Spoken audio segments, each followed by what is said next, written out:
This is the fourth time I've done this under this title, Grumpy Old VCs, at the Minnesota Venture Capital Association many years ago when I was running that and working with Mac Lewis at Sherpa Partners. We did some similar panels, didn't use that tagline. It's said tongue-in-cheek. I don't know what they feel about it, but they said yes, so here they are. And I would point out that while this is the fourth one, John Tricano's been on 3 of them. So I don't know if that means he's the grumpiest of the grumpy old VCs.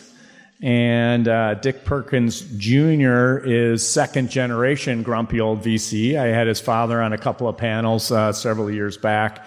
And as I said, these people are friends, mentors, co-investors, and have been teachers of mine over the years. And I respect all 4 of them and appreciate the opportunity to have them here. I'm going to just give you a little bit of background on the 4 of them, and we'll let them fill in a little bit more color about their backgrounds. Jack Fridd is to my immediate left here. Jack is a retired retail broker. Maybe more importantly in that, and tying that to today's conversation, raised money for many, many private companies and was an investor himself. Dick Perkins Jr., portfolio manager and principal at Perkins Capital Management. As I mentioned, had his father here several times, so thanks for joining us. And then Mac Lewis. Mac is an investor, and the name that you might remember most is Sherpa Partners. He was founder of Sherpa, and I'm grateful that he invited me to be part of the Sherpa team, and we raised a fund and had some success with that. He also is known as an operator. He was CEO of Computer Network Technology, a public company, for about 10 years, and then has led some other businesses. So thanks for joining us, Mac. And then last but not least, as I mentioned, John Tricano. John has been for several years president of his own firm, Acorn Financial, kind of semi-retired now, depending on which day you ask him. But as it relates to venture capital, he was a partner in the food fund for many years, and I don't even know if we could count all the deals that these 4 guys have done, but it's been a lot. So why don't we start? You guys can grab your microphones, and you got to flip the switch up.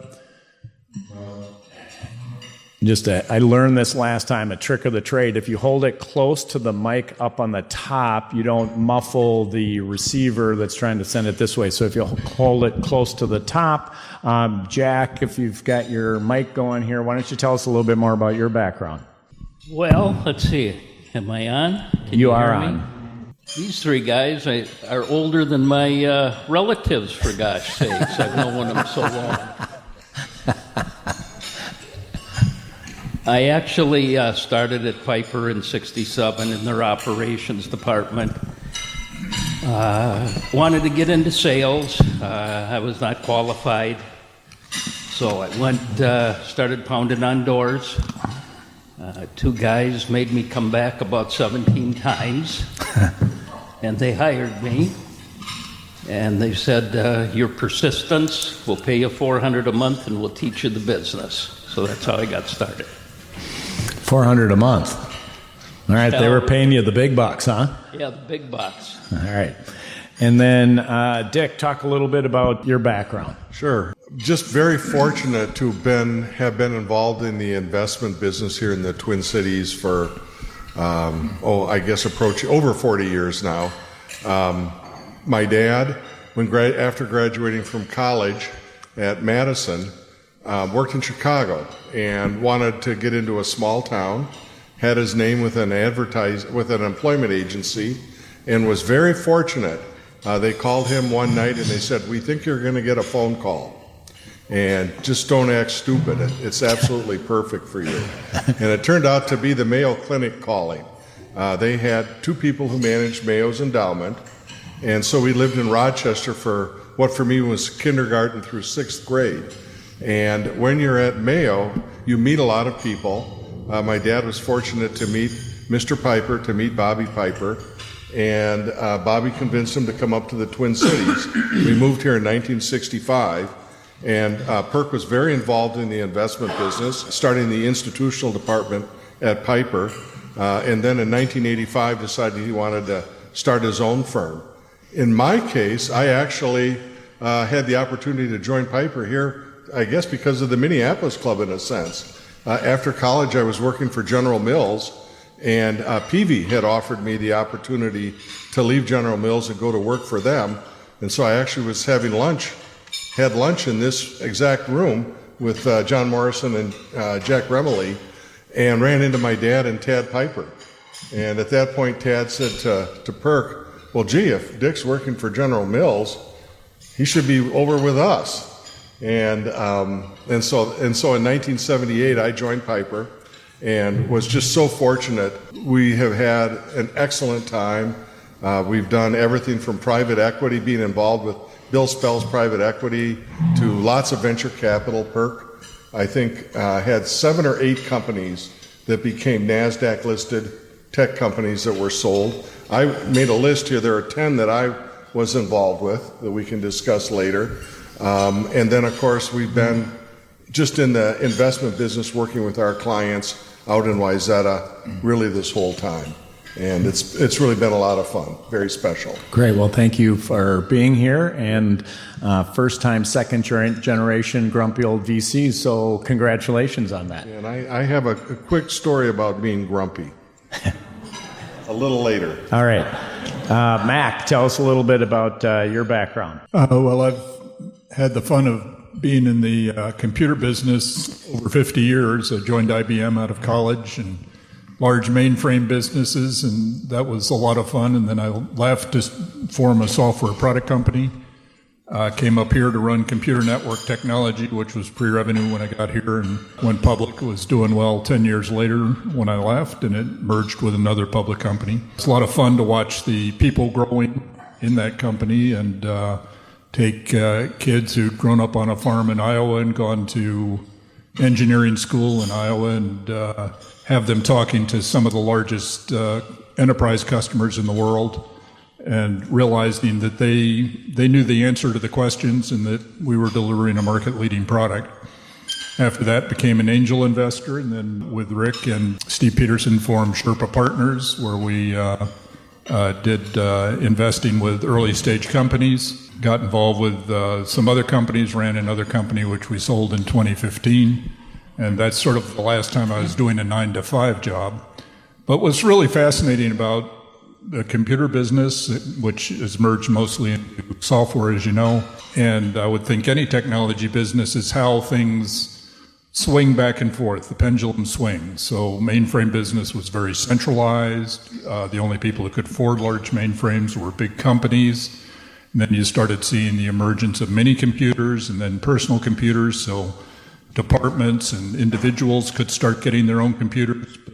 People said, so that was very decentralized. Then they said, but we need to share data and we need security. So they started to centralize, and you had these networks that were being run from a centralized point of view.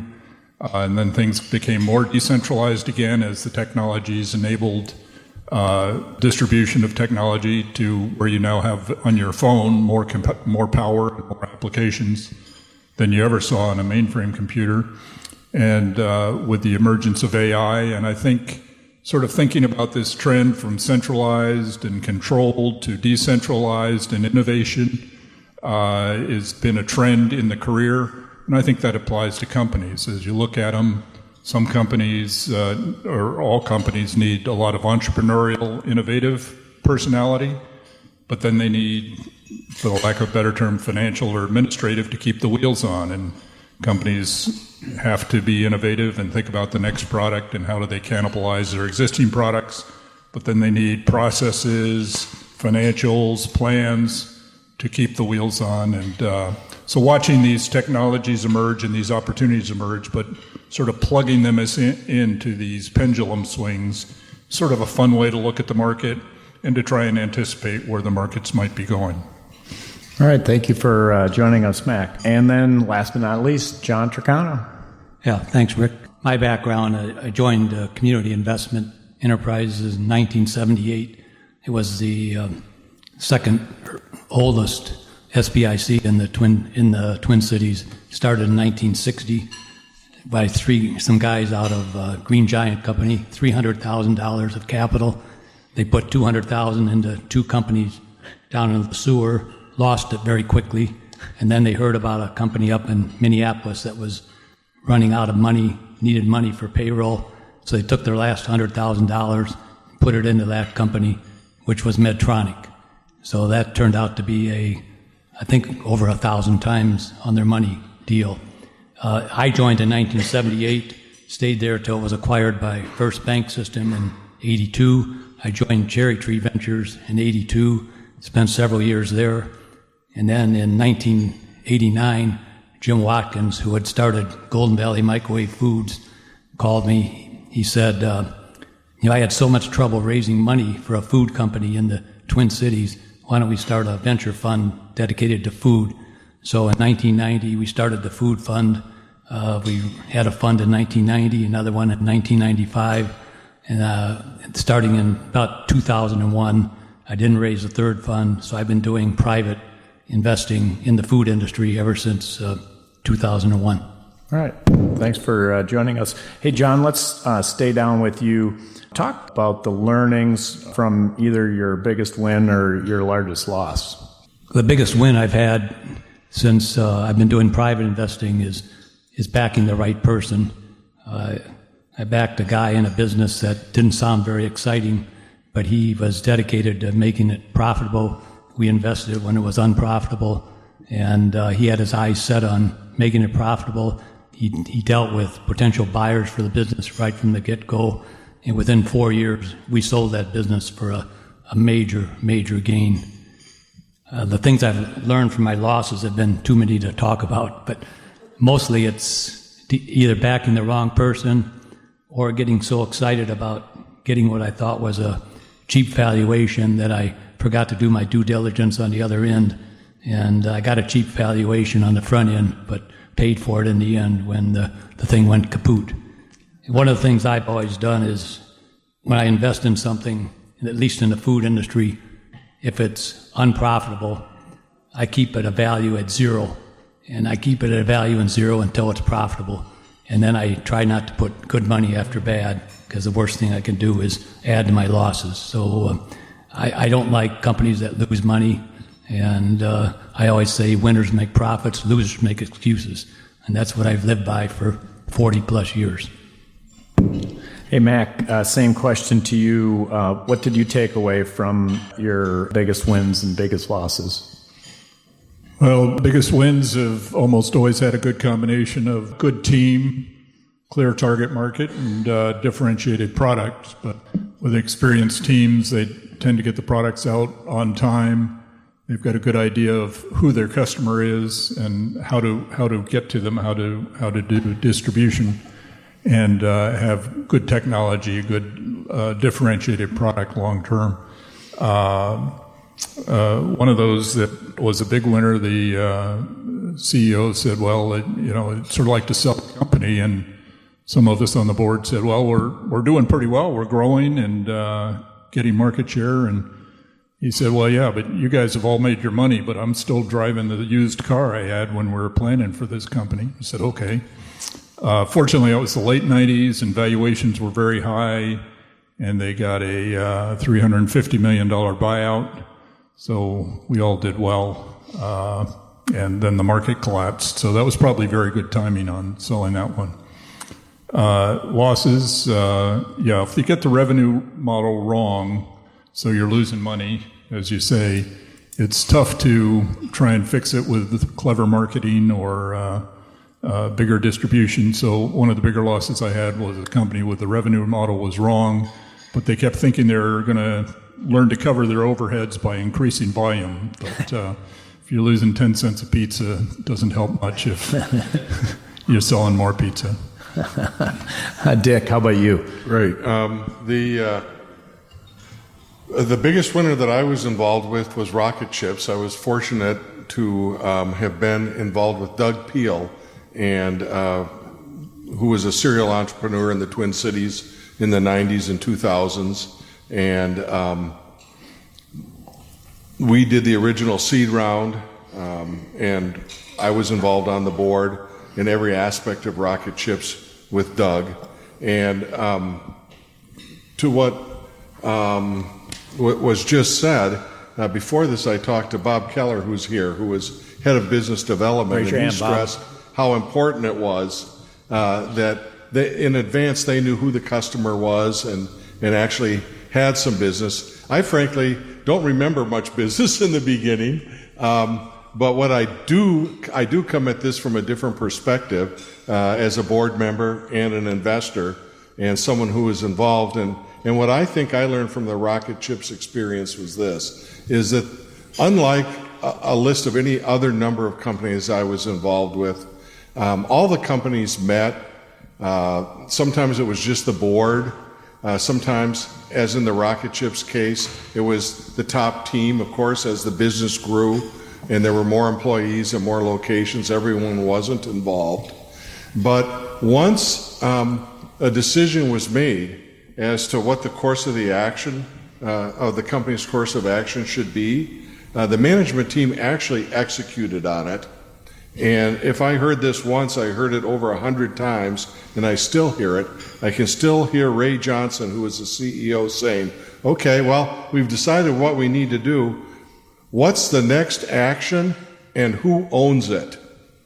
And, of course, that was probably a book by that title 30 years ago. But Ray constantly, as the CEO, said, okay, what's the next action, and who owns it? And it really... anyone here who's starting a company and building a company, we've all heard the saying, how do you eat an elephant one bite at a time? Well, that's what they did at Rocket Chips. They did it one bite at a time with Ray and Doug's leadership and really the whole team, and with some accountability and figuring out exactly what's the next step and who's going to do it and get it done. Similarly, you learn things you win, you learn things you lose. What did you enjoy most about the journey? Dick, why don't we start with you? What did you enjoy most about... in all of this, I have just enjoyed the process, the people involved, and the learning. Of course, a question that you're going to ask later on is, have some people been dishonest? Yes, there were people that were dishonest. That's not fun. But other than that, thankfully, it was the exception and not the rule. And most of the people that we were involved with were just good, hardworking people trying to make a company succeed. And it was just so much fun to learn and to be involved with them. That's really what it's been about for me. Okay. Mac, how about you? What did you enjoy the most? Yeah, I was going to say the people. We live in perhaps the most creative and innovative community in the history of the world. And the people who get involved in early stage companies, both as founders and investors, and the people that help them succeed in a lot of different ways, all have good energy and insight. And when you see a group of people working well together, it's really exciting. What's also fun with that, both when I was running companies and as an investor, is watching the people grow. So people who come into it with maybe good experience in one area, but they grow in terms of the breadth of their experience or the types of customers or the types of businesses and types of situations they experience. It's just watching the personal growth is a lot of fun. And then as they go on into other companies, they become leaders themselves and help other companies succeed. So it's really fun to work with the people, as you said, Dick, and watch them grow. John, how about you? Yeah, one thing I enjoyed was mainly investing here locally, so that, in between board meetings, I just love to drive by and stop in and talk and see what's going on with the people there. And then one thing I did notice is, I was told early on in the venture business, if you see a lot of unrest at the second level, look to the top. So oftentimes I would try to meet with somebody who had left the company and find out his or her thoughts on the company, what they thought. And sometimes, there was sour grapes, but other times they gave me some good input on the owner, the CEO.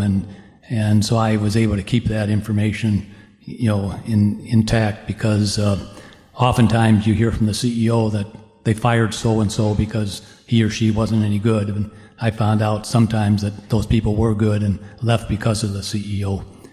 And then we made a lot of investments out in New England in the food fund, 8 investments in New England. So I would go out there for 1 week every month and just stop by companies that we were involved with, even if we weren't having a board meeting. Again, for the same reason, to see what's going on and just talking to the people and understanding the business. Hey, Jack, let's jump down to you here. You and I talked about in prepping for this session today about regrets and some things that maybe didn't work exactly how you thought they might. Talk a little bit about what you learned and any regrets that you have based on some of the investment experiences you've had. Let's see. First of all, I was real fortunate in '73. An article in the Wall Street Journal was an article about this Thomas Phelps, and he came out with a book, 100 to 1 in the stock market, and he cited 400 stocks that had increased in value, but in time 100 times or more. Now this was '73, so companies, when you go through the book, it's like Xerox, Polaroid, etc. And his criteria are just what the gentlemen here have said: stick to small companies. The company must be unknown, relatively traded over the counter, must have a unique product that will do an essential job cheaper, faster, and provide a new service with great prospects, and it must have a strong, progressive, research-minded management. And I've learned through the years, you got to have the vision, you got to have the vision to find them, the courage to buy them, and the patience to hold them. And some of my mistakes is I got too impatient and sold them too early. Few of them I were lucky on and went through the rides, and it's just, matter of fact, I was fortunate enough, and I'm thinking of this room, I worked for Craig Hallam in the 70s when they brought St. Jude public at $8.50, and by 2003, an $8,500 investment Use the mic. would have been worth about $4.2 million from '77 to 2003.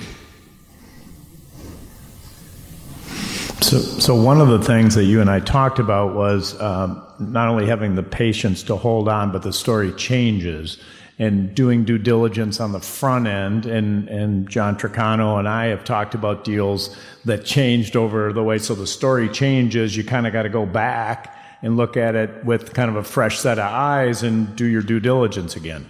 Correct. Okay. Well, Jack, let me stay down here with you. What are 2 or 3 investment gates, I call them, or due diligence items that you relied on the most? Well, certainly the founder, I think his character, the integrity, he or she, the surrounding employees, how does he treat them? I remember my dad, who was a bakery supply salesman, and when I got to be a broker and I'd go visit companies, he'd say, well, did he have jewelry on, or what did his office look like? Did he greet the secretary? Did he greet the employees when he took you through the plant?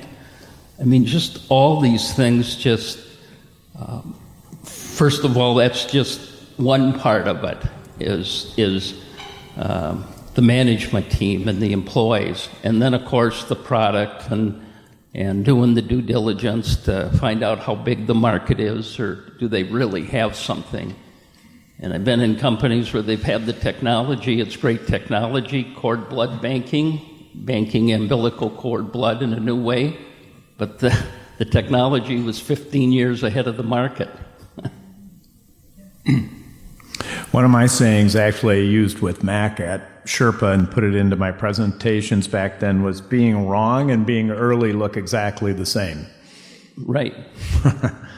All right. In a business where you're getting bombarded with ideas, almost too much to keep up with, you need to have some things to kind of quickly dismiss opportunities. Not that they're not good opportunities, but it's just a fire hose. You got to do triage.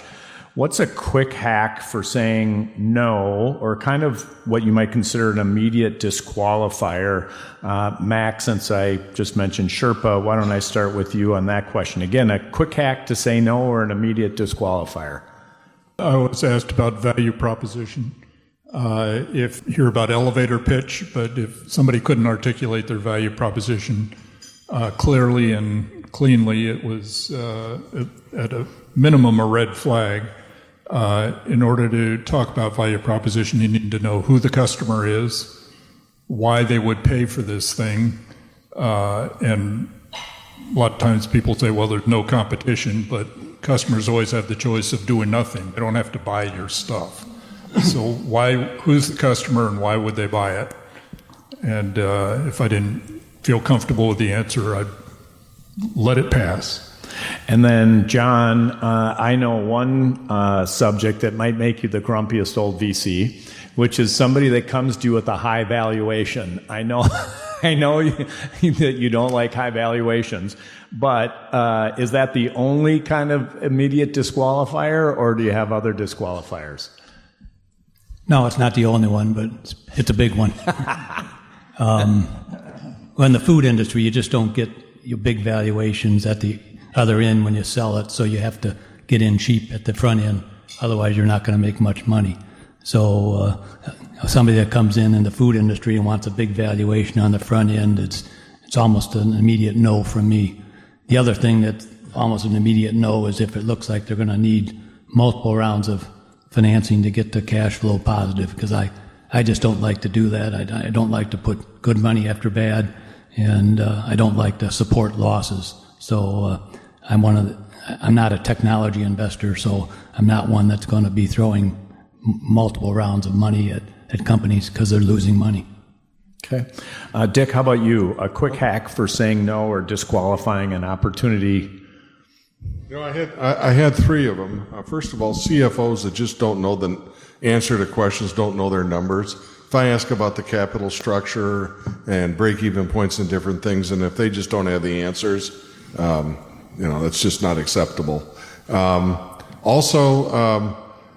really like to invest in companies where the CEO has direct, relevant experience and success in the narrow niche that the company's pursuing. Yes, there are successful people out there who could be successful running any type of company, but the reality is, medical technology is a big word. There's tons of niches.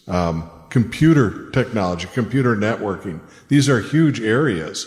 And it's best if the CEO has direct experience in the narrow niche that the company's pursuing.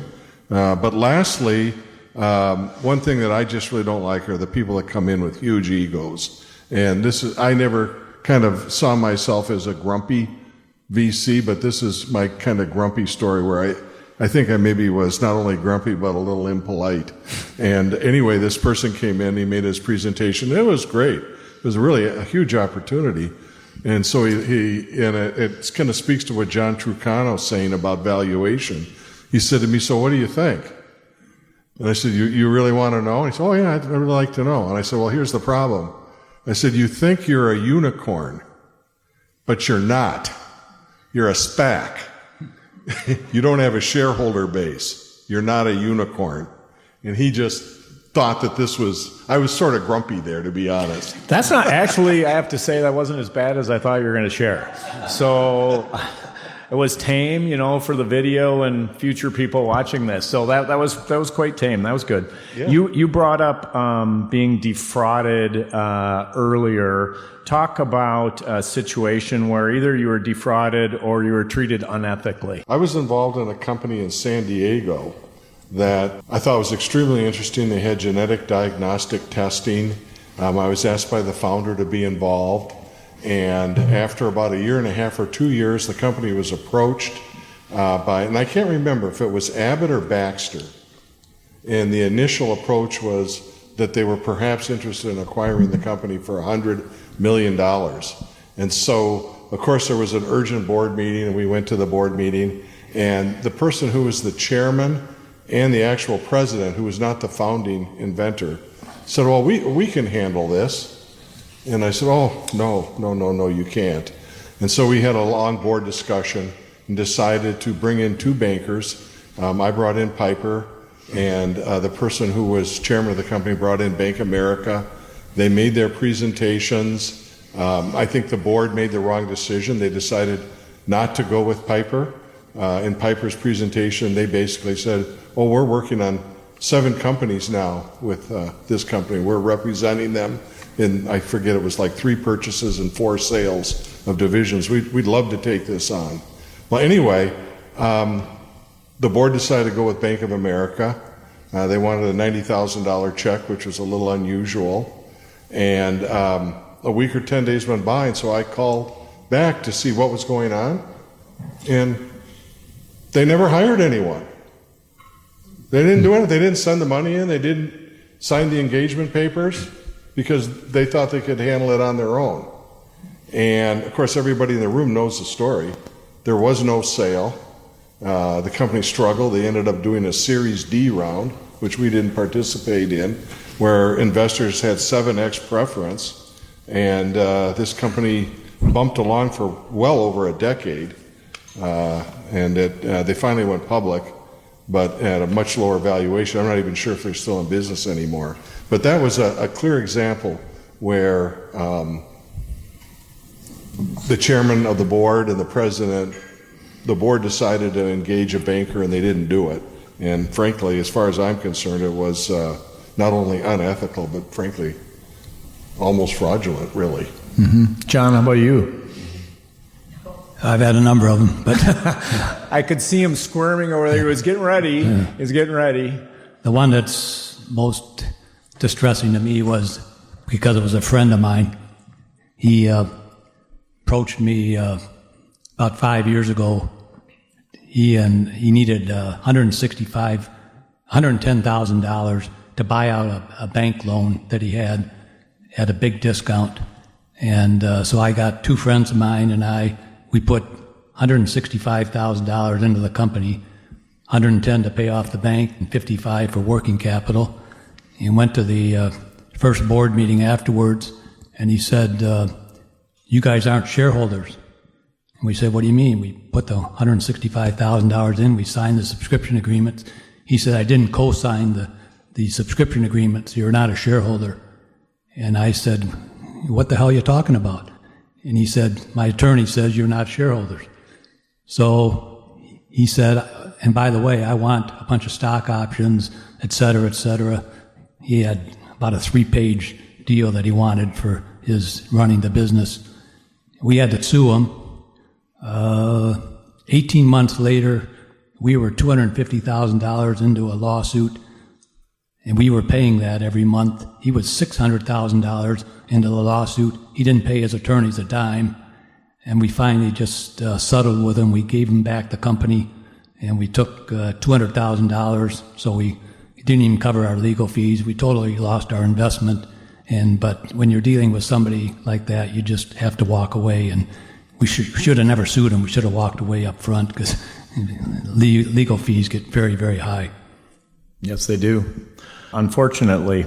Hey, Jack, jumping down here to you. You and I talked on the phone the other day about today, and there's old saying that people buy on emotion and then justify with facts. Do you think that's true, or do people buy on facts and then let their emotions happen over time? I think people buy on the hot stock, what's hot. Some people do. I've always had to research. I've always just had to go research it myself and buy the stock or start to build the position. Try not to get emotional, but that's hard to do. And one old saying, I'm just going to say it here, that I learned a long time ago: just when you think you have the key to the door, some SOB changes the lock. Are you going to credit that to somebody? My dad. And I remember Steve Luthold writing and saying that about the market. Yeah. Speaking, Jack, you bring up hot stocks, hot categories. I'm old enough to remember biotech being hot in the 80s, internet infrastructure in the early 90s, dot-coms in the late 90s. We got the green tech, clean tech, early 2000s, and now we have AI. The hot area, how do you evaluate, decide, and select among those kinds of things when it's happening so fast? Mac, why don't we start with you, because when we were doing Sherpa Partners, it was the internet infrastructure and .com.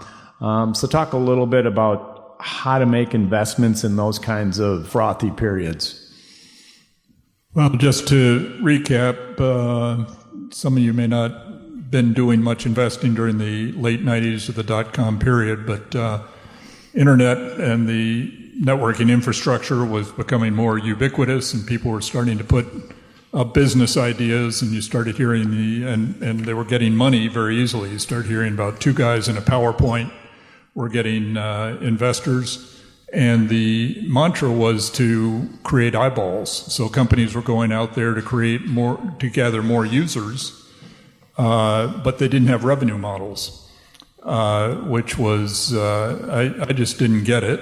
I'd always dealt with enterprise customers, and having revenue and profitable revenue models made a lot of sense to me. So I wasn't so much smart. I was just lucky I didn't invest in this stuff, because most of these were consumer-oriented businesses that I didn't get. A lot of them collapsed. Certainly there are companies from that period that have become household names and large companies like Google and Amazon and Facebook. Early winners in that area were Yahoo and AOL, who still stuck around, but they didn't prosper as much. I think AOL was giving away stock in order to capture eyeballs. So the idea of just getting users without a revenue model didn't appeal to me. So I was able to avoid that. Another area which I think is instructive as we think about current hot markets with AI, also in the late 90s, was the build-out of telecommunications infrastructure. So a lot of fiber optic was being built out there, and people were raising huge amounts of money and getting large valuations based on how much fiber optic infrastructure they're putting out there. And then this technology came along that gave exponential amount of capacity in fiber optics, and suddenly the whole environment was overbuilt because the technology had changed. So these companies collapsed, and if they didn't have existing revenue and existing customer base, the companies collapsed along with them. And I think we're going to watch some of that possibly here with internet, with AI. Obviously, one of the most consequential technologies of our lifetime. And it'll have a big change on the ways businesses operate and the way we interact. And companies and countries that have good control of AI, I think, will benefit from it. But right now, you've got some companies selling an AI app, may charge you $100, and they're paying OpenAI $200. OpenAI is paying Microsoft $400 for that. To use their databases, and Microsoft is paying $800 to build out the data centers. So there's sort of the revenue stream doesn't quite work. And what you're also seeing is circular revenue cycles where company is investing, like NVIDIA just said they gave $100 billion to OpenAI. NVIDIA is obviously a very successful company. They have $50 billion available, so they've committed $100 billion to OpenAI, provided OpenAI comes back and buys chips from them. Microsoft's done the same thing, invested in OpenAI. OpenAI gets preferential treatment in using their data centers. So these companies are investing in order to generate a revenue stream. So you're getting a circular revenue thing here. And heaven forbid there's some technology comes along, changes the dynamics of how AI works, and we could see some of these things collapsing. What if some military gets AI and starts doing a lot of damage, and the world decides we're going to shut down AI and not let these data centers go for political reasons? this could impact the revenue models or the business models of these, because right now they're investing in future real estate, future land grab, future market share. But it will be a very consequential technology, but be careful where you invest. Hey, Dick, tell us a little bit about that, because your shop focuses on growth stocks, and you've seen a million over the years. How do you go about looking at these kind of hot areas? Well, definitely just to try to avoid them as best as possible. Period, exclamation point. And value has always been important to us, and that's a different word than valuation. But yes, absolutely. As investors, in publicly traded companies, we manage diversified portfolios, so we invest in many companies, and that reduces the risk. But clearly, as the valuation increases on some of these companies, I think my dad's philosophy was all in or all out. He would sell it and then not buy the company back. I think that is, when companies need to be sold, they should be sold. But I think actually if you have companies that are winning and doing well and growing, it is just smart to trim as they go. And I know in 2021 we had a tremendous amount of success in genetic diagnostic companies, and we did a lot of trimming, so much so that there were 2 or 3 companies that we just got completely out of, not because we disliked the company, not because we disliked the industry, not because we disliked what they were doing, but they went up so much in price that we just trimmed ourselves right out. And so I think that as far as investing in the beginning, you really, just don't want, as John said, you don't want to overpay, and valuation is extremely important. You want to get some value for your money. In publicly traded companies, it's fine. You should do trimming a little bit here and a little bit there as they go up, and that's how we deal with it. There was another thought I had, but that's good. Enough for now. Hey, John, other than don't invest at too high of a valuation, what would you add to this topic? When I hear about chips, I think about potato chips, not computer chips. So, being out of the technology area for the last probably 25, 30 years, I'm really focused strictly on food. And food is hard enough for me because its distribution is hard. It's very hard to deal with supermarkets, very hard to deal with distributors. And so I've got enough trouble just dealing with the food industry and not having to worry about AI or anything like that.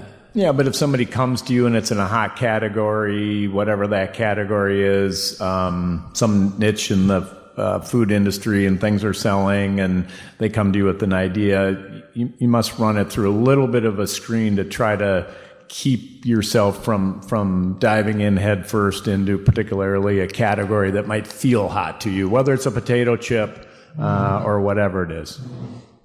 Yeah, I mean, I'm at an age now where looking at a 5 or 10 year time frame to get a return is very difficult for me. So I've become very, very selective. I'm still involved with 4 private companies in the food industry, but I'm trying not to do anything new if I can help it. So unless they have something really exciting and at a valuation I like, I'm not very excited about doing anything right now. Okay.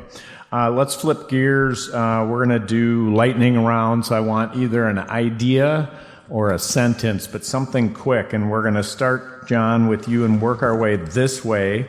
A tip for a company that's out raising money. What would you say to somebody? You're walking out and they say, hey, we're out raising money. And you say, don't forget to do blank.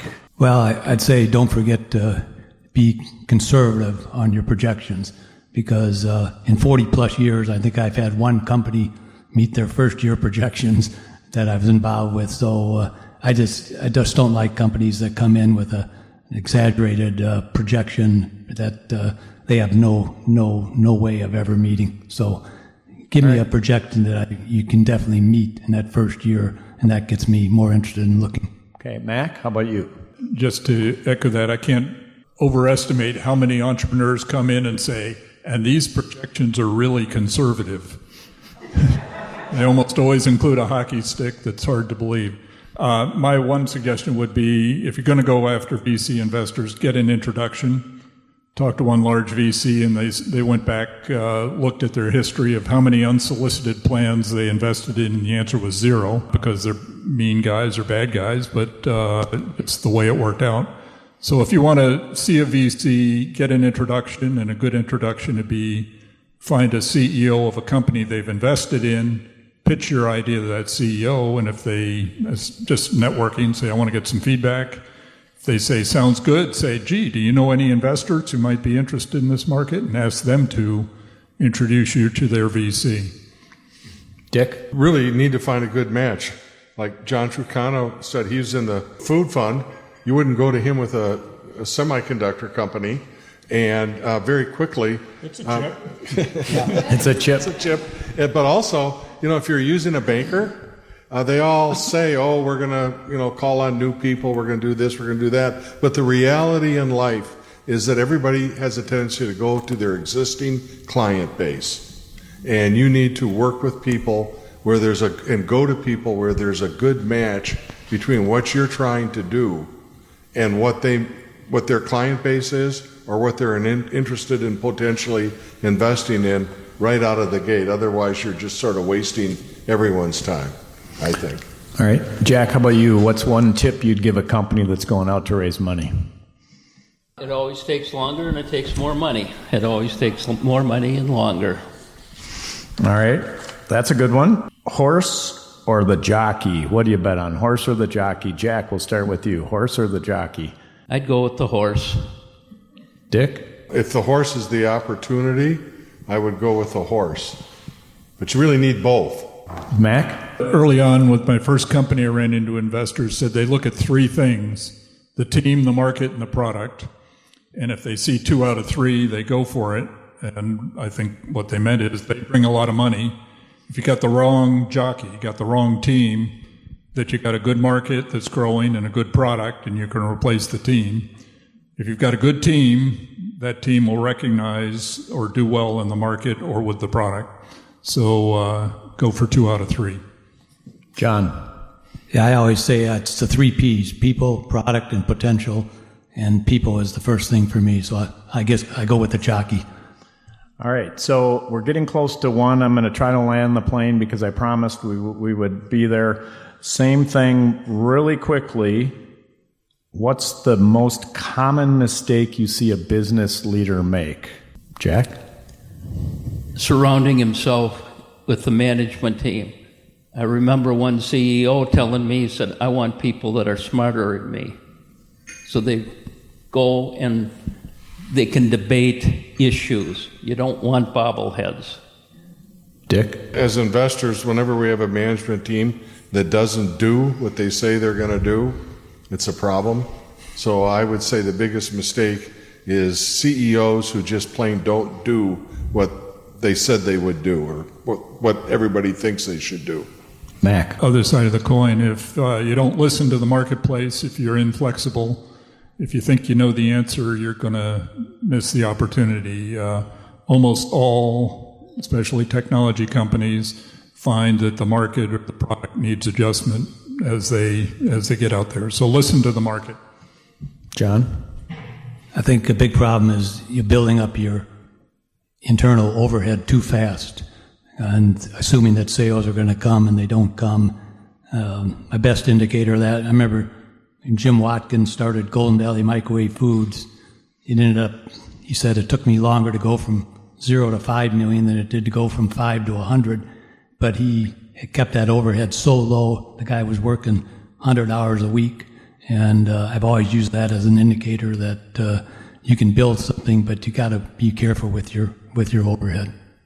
All right, last question, landing the plane here. What's the one thing from this conversation today that you want the audience to take with them? John, we'll start with you on the far end. I guess if you're starting a business or whatever, as I said, have a plan and have it conservative. And as these guys said, go to investors that invest in that area and make a presentation as well as you can and go for it. Mac?